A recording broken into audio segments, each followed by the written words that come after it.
Pagkasuot ng kani-kanilang mga numero na siyang magsisilbi nilang pagkakakilanlan ay ipinaliwanag na ni Kitagawa ang magiging takbo ng gaganaping entrance exam.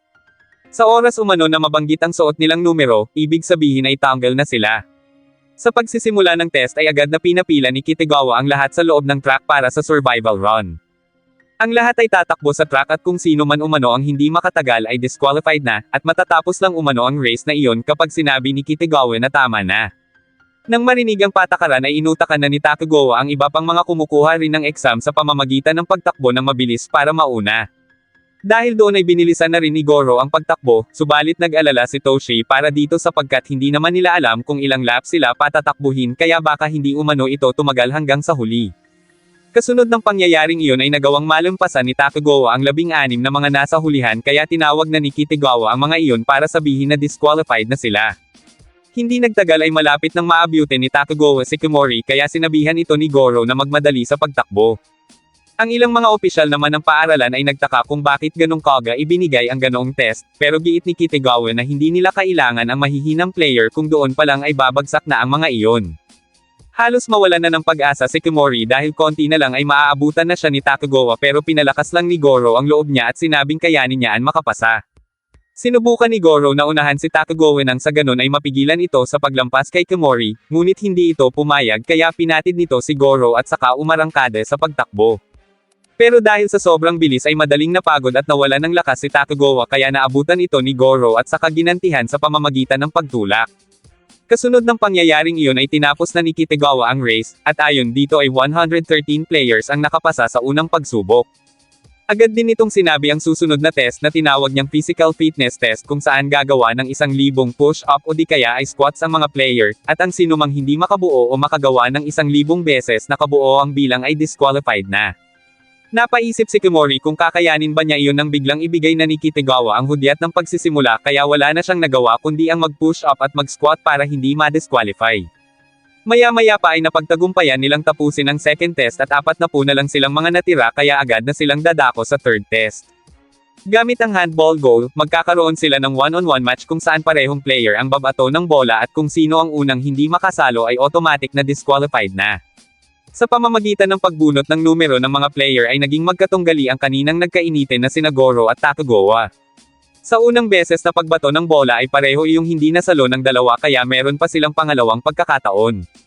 Sa pagkakataong ito ay nagtanong si Goro sa examiner kung pwede bang harangin ang bola sa ibang pwesto, at dahil pwede naman ay tumayo si Goro ng mas malapit kay Takagawa kaya mas madali nitong nabasa ang pagbato niyo ng bola at nagawa niya iyong harangan. Ginaya ni Takagawa ang ginawang diskarte ni Goro pero naisip nito na sa itaas padaanin ang bola kaya hindi yun nagawang harangan nito. Dahil doon ay na-disqualified na si Takagawa bagay na hindi nito matanggap. Sunod na nabunot ang numero ni Toshi at Kimori bagay na ikinagulat ng mga ito. Sinubukan ni Toshi na magpapalit ng kalaban sa kadahilan ng magkaibigan sila ni Kimori subalit hindi pumayag si Kitagawa kaya napilitan ang dalawa na maglaban na. Naglaban sila ng patas pero matapos ang ilang beses na pagpapalitan ng bato ng bola ay si Toshi ang nakapasok at si Kimori ang na-disqualified. Masakit man para kay Kimori na hindi siya nakapasa ay tinanggap na lang din nito ang katotohanan na hanggang doon lang ang kakayahan niya. Pagkaalis ni Kimori ay sinabi ni Goro kay Toshi na huwag itong bibitaw dahil isang test na lang ang gagawin nila at kailangang makapasa umano sila kahit na anong mangyari. Maya-maya pa ay pinapila na sila para sa huling test kung saan hinati-hati sila na may 5 miyembro bawat grupo. Naging magkagrupo sina Goro at Toshi, habang ang 3 pang miyembro sa kanilang team ay pawang nagmula sa pribadong paaralan kaya minaliit lang sila ng mga ito at sa likod pa pinapwesto bagay na ikinainis ni Goro. Ganun pa man, sinabi ni Toshi na maniwala na lang muna sila sa plano ng mga iyon, tutal ay nakafocus naman sila kung paano sila mananalo. Hindi nagtagal ay sinimulan na ang laro kung saan si Terakado ang na-assign bilang pitcher ng kanilang team habang si Goro naman ay nasa outfield. Dahil sa sobrang layo ng pwesto ni Goro ay hindi na nito nalalaman ang pinag-uusapan ng 4 niyang katim. Maya-maya pa ay tinawag na siya ni Toshi upang ipaliwanag ang diskarte nila para manalo sa game.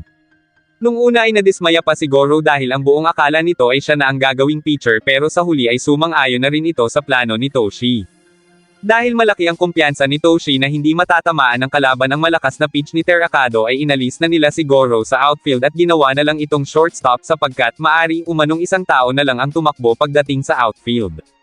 Nang mag-umpisa muli ang game ay sinabi ng isang opisyal na delikado umano at hindi maganda ang diskarteng gagawin ng mga ito, subalit dahil sa pambihirang galing ni Goro ay nagawa nitong patunayan na kaya nila. Ipinagpatuloy ng 5 ang kanilang plano, diskarte at tiwala sa isa't isa sa pangunguna ni Toshi, subalit kalaunan ay nagkaroon sila ng hindi inaasahang pangyayari, sapagkat sinadyang tamaan ng kalaban ang siko ni Terakado para hindi ito makapag-pitch. Dahil doon ay sinabi ni Toshi na si Goro na ang bahala, pero nung una ay nag-alinlangan pa ito na baka hindi niya magawa. Nakangiting sinabi ni Toshi kay Goro na kung sakali mang ma-out ito ay pupuntahan nila si Kimori at maglalaro sila sa Mifune Higashi. Ganun pa man ay hindi hinayaan ng mga ito na matalo sila kaya ginawa nila ang lahat para manalo laban sa Team D. Pagkatapos nyon, habang naglalaban ang Team B at Team C ay napagdesisyonan ni Terakado na ipaubaya na kay Goro ang pagpipitch sa sunod nilang laro laban sa mananalo sa dalawang team na kasalukuyang naglalaro sa field. Habang nanunood ay sinabi ni Terakado na malaki ang posibilidad na ang Team B ang makakalaban nila dahil naroon ang magagaling na player na nagmula pa sa mga pribadong paaralan. Ngunit kahit ganoon ay napatunayan naman ng Team C na kaya nilang higaitan ang kakayanan ng Team B kaya sa katapusan ng laro ay ang mga ito ang nanalo. Ibig sabihin ay ang Team C ang makakalaban ng Team A para sa final game. Dahil natalo si Toshi sa Jack and Poi nila ni Kitori ay mga iyon ang magbabot at sila naman ang magpipitch. Bago magsimula ang laro ay pinaalalahanan muna ni Toshi si Goro na hindi magiging ganoon kadali ang laban nila sa Team C kaya baka mahirapan umano si Goro. Gayunpaman, para sa ating bida ay wala umanong mahirap na laro kung silang dalawa ni Toshi ang magkakampi. Hindi nagtagal ay sinimulan na ang laban kung saan unang pitch pa lang ni Goro ay napahanga na ang iba. Para naman kay Onoki, malaki na umano ang ipinagbago ng laro ni Goro mula nang huli niya itong nakita. Hindi nagawang matamaan ni Kitori ang mga matatalim na pitch ni Goro hanggang sa na-out na ito. Sunod na sumalang si Karasawa bilang batter. Pagkatapos ng unang pagbato ni Goro ng bola ay agad itong humingi ng timeout para saglit na mag-practice sa pagbabat.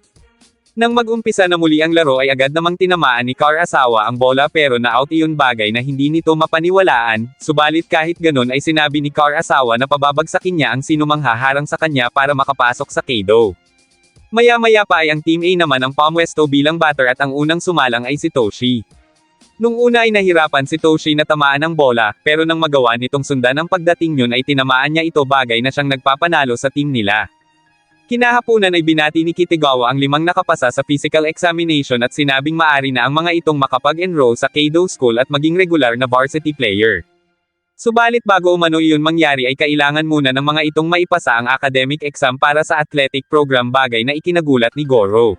Dahil doon ay ipinaliwanag ni Kitagawa na isang bahagi lang sa mga requirements nila ang physical exam at maari na ang mga itong tanggapin sa Kado School kung makakapasa rin sa academic exam.